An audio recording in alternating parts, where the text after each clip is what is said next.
हे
अतिशय काम चालू आहे, परंतु मुख्यमंत्री महोदयांनी असं आवाहन केलं की तुम्ही मुख्यमंत्री सहायता निधीमध्ये ही जी खर्चाची रक्कम आहे ही जमा करा, असा काही आपला निर्णय आहे का?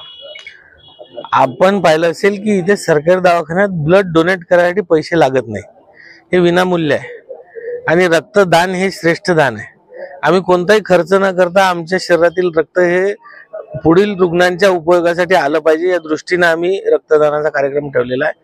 आम्ही वृक्षारोपणाचे कार्यक्रम ठेवलेले आहे, आम्ही रोजगार मेळावा ठेवलेला आहे आणि या माध्यमातून 1 रुपया खर्च न करता समाज उपयोगी कार्यक्रम राबवले पाहिजे या दृष्टीने आम्ही हे कार्यक्रम राबवले आहे। आणि जे मुख्यमंत्री सहायता निधीबद्दल आपण विचारले आहे, तर प्रत्येक कार्यकर्त्याने आपापल्या मोबाईल मधनं जे त्यांचे डिजिटल पेमेंटचे साधन आहे त्या माध्यमातून त्यांनी त्यांच्या परीनं त्यांना जितकी कुवत असेल त्या पद्धतीने त्यांनी मुख्यमंत्री सहायता निधीमध्ये योगदान सुद्धा दिलेलं आहे।